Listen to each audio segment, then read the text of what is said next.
Hello guys, welcome to a brand new mixing tutorial. Today we're taking a look at my mix of my cover of G from Periphery 2.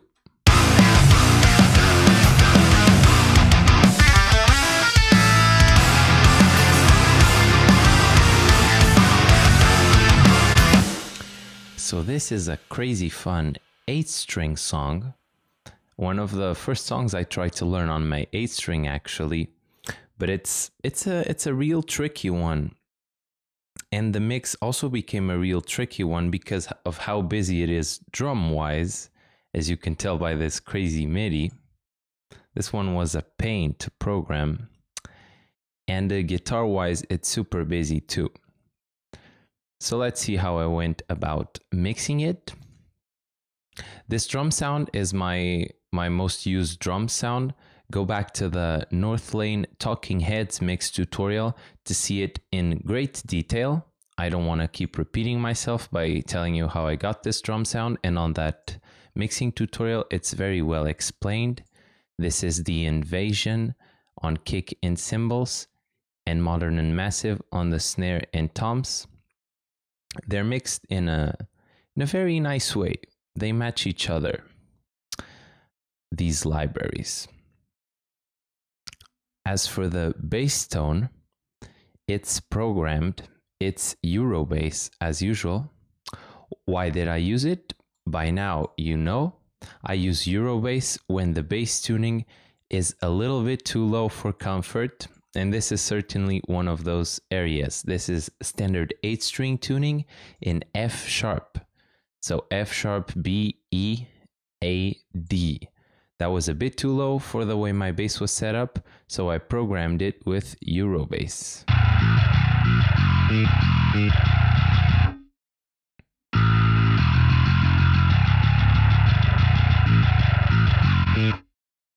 I don't feel bad about doing it. I know I can play these bass parts, but to have them perfectly in tune is just honestly, a real lifesaver and time saver. And trust me, programming this takes a lot of skill, almost as much skill as playing it. Eurobass, in case you have it, has some really cool features, and I'll show you them right here. Take advantage of the mixing tutorial. As you can see, here are the notes programmed.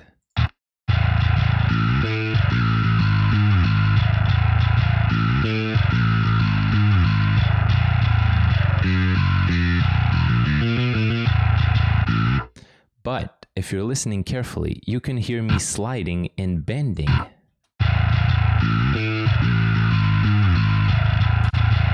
How do you do that? Well, Eurobass down here in the super low register, which aren't bass notes, these super low notes are used to trigger different playing modes.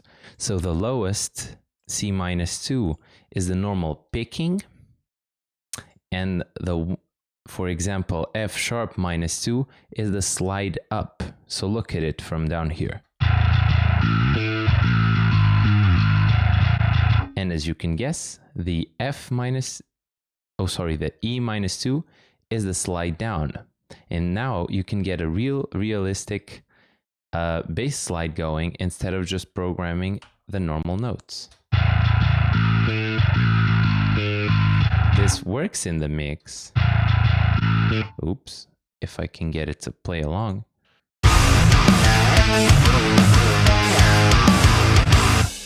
No one would complain about that. But if you want to go the extra mile, you can definitely try programming your slides and dead notes too.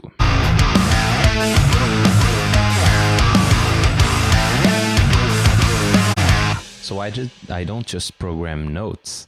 I go all the way to try to make it as realistic as possible. This also has cool palm muted dead notes that sound like this.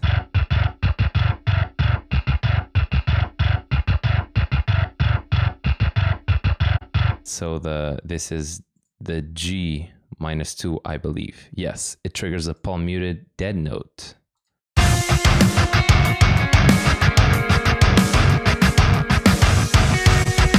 So if you're programming bass, take a moment to learn if your bass program has these key switches to make your bass programming as realistic as possible. So that's a bass programming tip of the day. Let's go over the actual tone.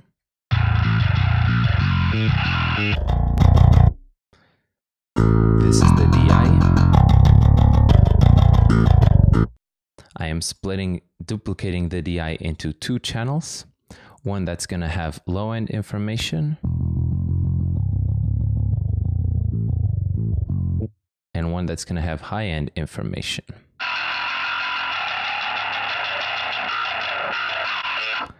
I'm going to get the low-end information by running the DI into this bass plugin by Joey Sturgis Tones. This is the Joel Wanasek Bus Glue bass. And since it splits your bass into a top signal and a bottom signal, all I do is boost the bottom signal and turn the top signal all the way down. As for the high one, I do the opposite, where I turn the bottom signal all the way down and turn the top signal up. But beforehand, I'll run it into some distortion. And the distortion of choice is the Will Putney amp simulator, which emulates an old Ampeg amplifier, which is cool for bass, of course, and runs a distortion pedal into it for this sick tone.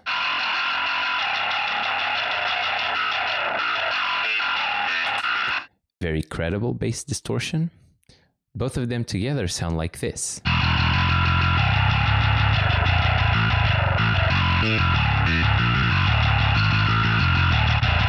Very cool, but the magic happens in the bus where we mix them together.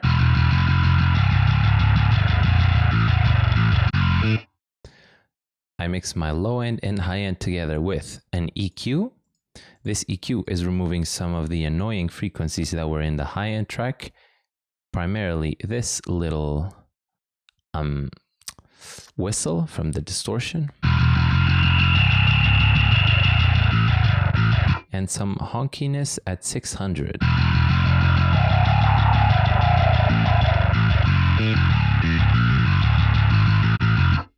Then, on a more colorful EQ, such as this SSL channel strip EQ, I take care of some boosts. So I'll be boosting 180 to get some of those lower mid harmonics to make the low F sharp shine through. And I'm also going to boost some 200 for the same reason. 180 and 200 may seem pretty high on a bass that's tuned to F sharp, and that's exactly why I'm boosting it, because trying to boost the fundamental F sharp, which is 45, yes, it should be 45 hertz, it's only gonna make things super muddy and make the bass try to fight the kick.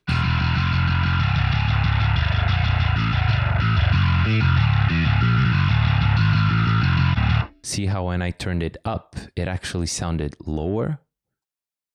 Try on your bass boosting anywhere between 100 and 250 to get the right amount of harmonics of your super low notes instead of boosting the fundamentals, which are way too low. The filters are up to 45 hertz to get rid of some frequencies that fight the kick. And the high-end filter is down to 9,000 hertz. Then I am limiting it. The reason you limit on the bus where I'm sending the low end and the high end at the same time is because if you compress them or limit them together, when the high end sounds strongest, the low end will take a small dip. And that's realistic because when you attack with your pick, the low end ducks for a minute, some milliseconds, and then it comes back in. So this is what allows me to blend a super low end track and a super high end track into a nice cohesive bass sounding track.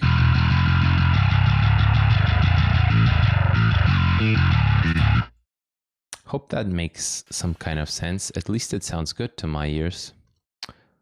So that's okay. Let's go to the guitar tone. Ooh,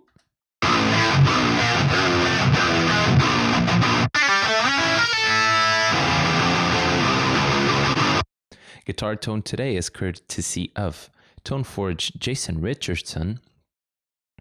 And the circumstances in which I use Toneforge Jason Richardson are exactly these types of djenty songs. There's a tone that this guy has that's really hard to recreate, which is a super hi-fi tone where the high end is really, really well defined. That doesn't work in many metal mixes, but the djent stuff and the really busy stuff, such as this song, this is a real good bet.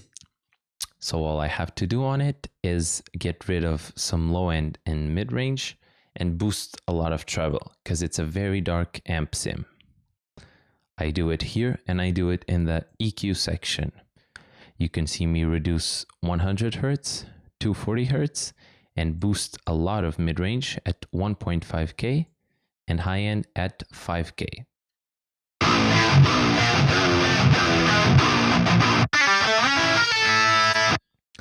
The SSL is here again for the filters.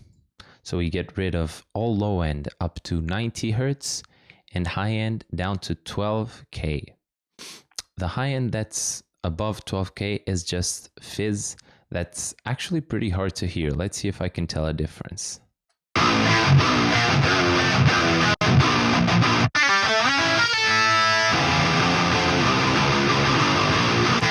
I can hear some of it going away. That's good enough for me. Then we're boosting a little bit of mid-range again at 1.2.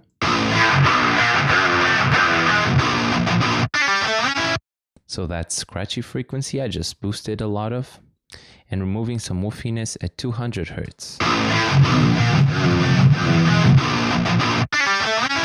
So that mess I just boosted for you to hear. Then our guitar compressor. The purpose of compressing guitars for me is not to get them louder in the mix, because distorted guitars are loud enough and compressed enough. It's just that the palm mute sections on, oops, thank you for authorizing my software, iLock. The palm mute sections on a metal song will make your guitar tone poke through in a really unpleasant way, which is the bass frequencies will become way too loud and your entire mix can get swallowed by those bass frequencies. So I'm putting this compressor in a setting that doesn't compress when there are open notes.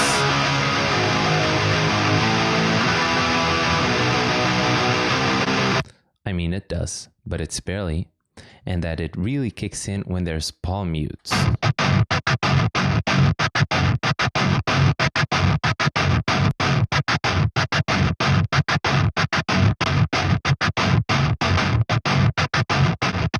I just turned it off so you could hear how louder the low end gets. Quite a bunch, actually.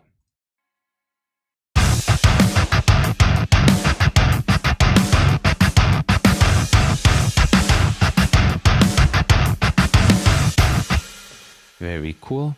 Let's get to these, get to these little leads.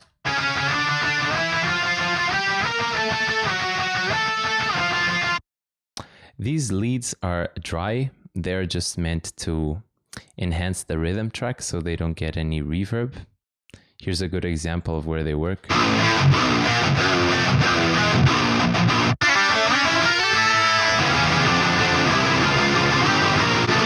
And because they are meant to enhance the rhythm track and not poke out of it, I use the same amp sim, Toneforge Jason Richardson, with the same cab and the same EQ. But the only difference, to make them a little bit different, is I grabbed the lead amplifier. So this just gives it a little bit of a different gain structure and also some different EQ so that they sound adequately different, but never too different, because it's the same cabinet and the same EQ. And that's literally all that these lead sounds are. I didn't even EQ them. If I were to EQ them now, I'd probably do a very simple getting rid of low end.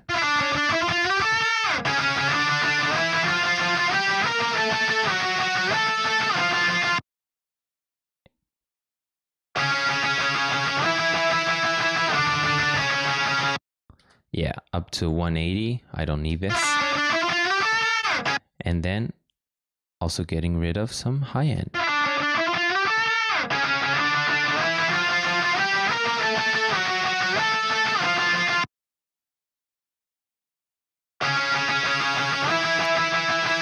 See, this is just fizz. Try to listen for it.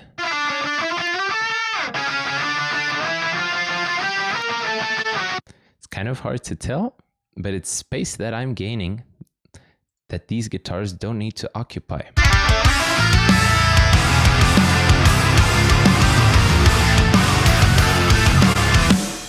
That's cool, so that's these dry leads. Let's go for these wet guitars.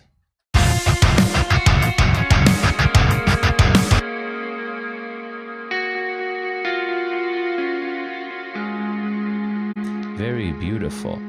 So this tone is courtesy of STL Will Putney. This is the Clean Dreams neck preset. The only reason I grabbed a preset is because I don't know how to make this sound like a clean amp. Every time I myself go trying an amp and turning the gate down, it's still way too distorted, but in the presets they get it. So I just start with a preset. It always has a little bit of gain. And then the magic is in the pedals. If I turn off the delay and reverb pedals, it sounds like a loser.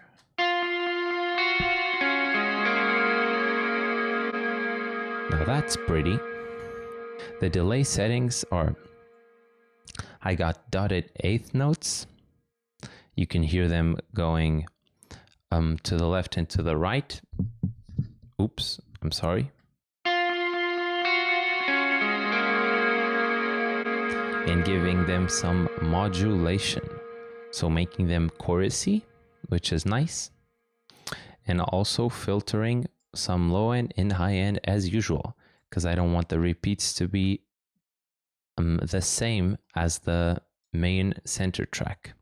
The reverb is where we get crazy. So I put it 80% wet, so it's almost all reverb. That's how you get this washy sound. And give it a very big length of 6 seconds.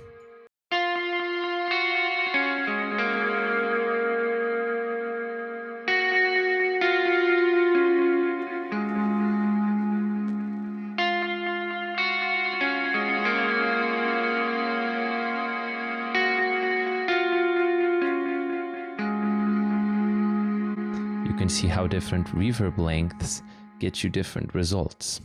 So that's the key component to play around with.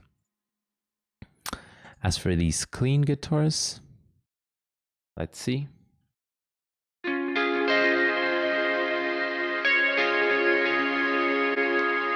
They're basically the same tone, but there must be something different in the pedals. Yes, the length is up from 6 seconds to 9.5. But the wetness is down to 50%, so you can hear more of the pick attack.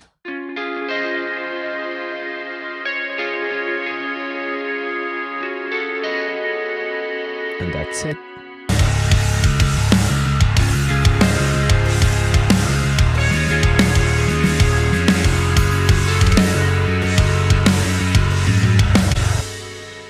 Pretty cool.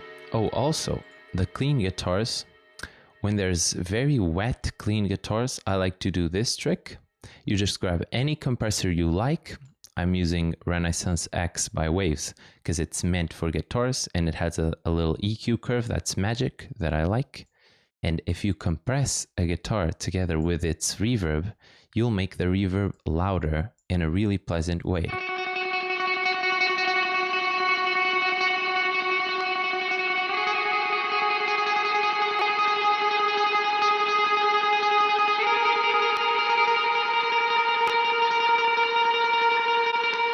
Can you tell when I turn it on, the reverb goes up and matches the pick attack in a very nice way. So try lots of different compression on your clean, wet guitars. It's something I really like. Then this little piano during the rhythm solo.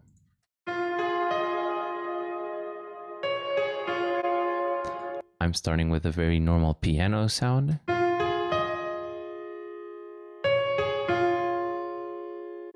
By the way, this is Addictive Keys, which gives you a free piano if, once again, you have one of these bad boys. Look for a key inside the box, because they partnered with XLN Audio to give you a free piano of your choice if you if you have one of these. So if you have it, a 2i2, you can get this piano too, which is a very nice, realistic piano. I send it into my favorite reverb, the little plate, 75% wet, and a low cut of 400 up to 400 hertz, and get rid of low end.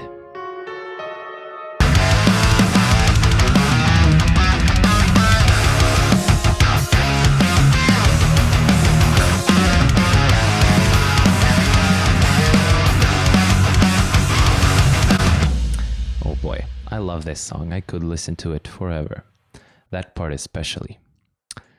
The only thing that remains is our usual explosion. Use it to accent choruses, breakdowns, and yeah, mostly breakdowns. Here it's very apparent.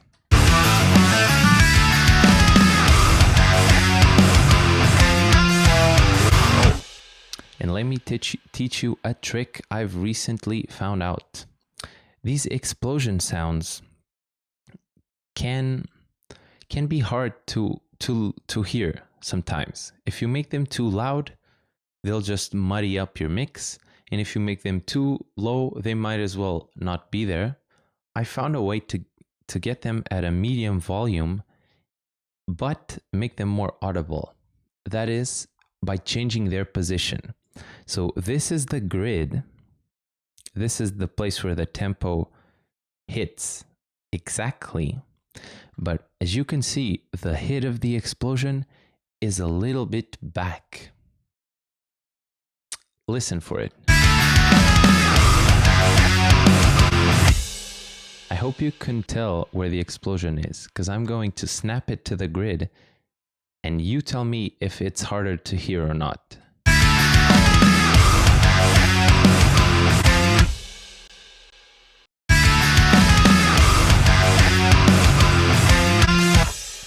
I've been experimenting with this. For example, here I liked it on the grid.